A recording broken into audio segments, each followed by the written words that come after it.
Doctor Sharma की नमस्ते दोस्तों। ई को और आगे बढ़ाते हैं। ई से है आज ईगो यानी अहम। जब हम जन्म लेते हैं या बचपन में हमारे में कोई ईगो नहीं होती, परंतु फिर शुरू होता है सबसे अच्छे स्कूल में जाना, सबसे ज़्यादा नंबर लेना, सबसे बड़ा खिलौना चाहिए होता है और सबसे बड़ा आदमी बनना है।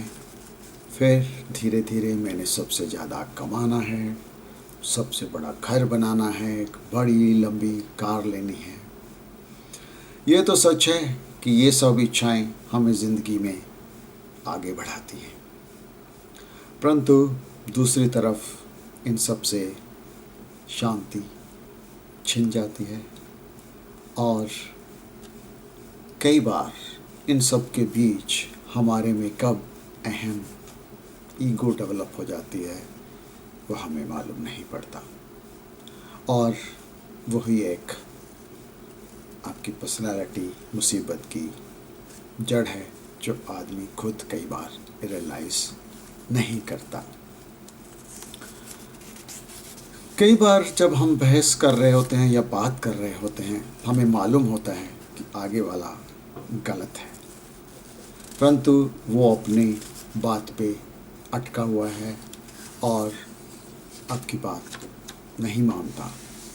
इसमें दो रास्ते रहते हैं, या तो हार मान जाओ या उसकी बात को मान जाओ और या रिश्ते से जाओ। इसमें बहस में हट जाना, हार मान लेना ही अच्छा है, बजाय कि आप रिश्ता तोड़ा जाए।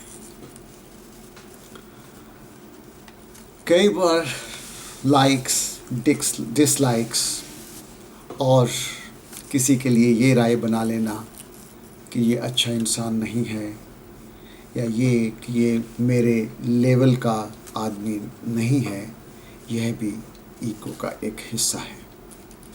अच्छी बात तो ये है जो जैसा है उसको उसी रूप में अपना लो, या यूँ कहिए कि सब में परमात्मा है। आप अपने बच्चे या रिश्ते या किसी को भी सबके सामने डांटते हैं तो उसकी ईगो हर्ट होती है।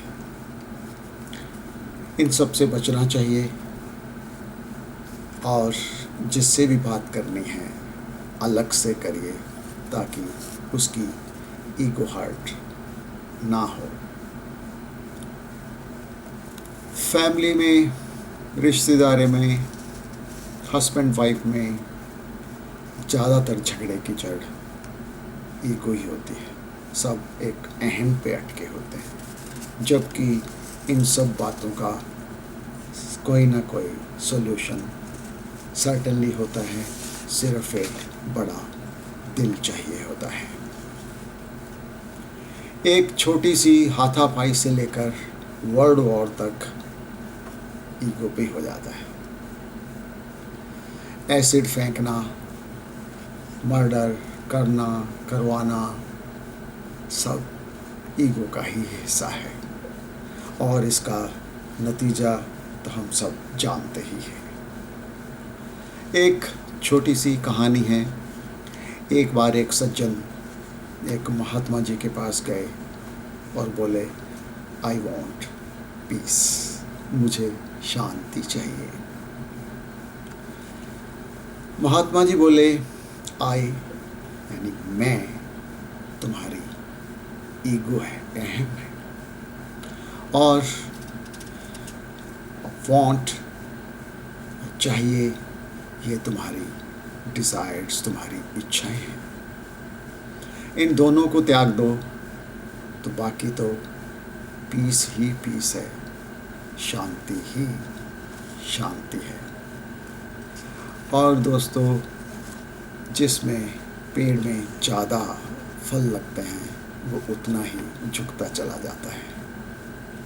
जो ठूंठ की तरह खड़ा रहता है या ज़मीन को देखकर नहीं चलता, वो कभी भी गिर सकता है। तो झुकना सीखिए, शांति से रहना सीखिए, स्वस्थ रहिए, खुश रहिए, मस्त रहिए। नमस्कार।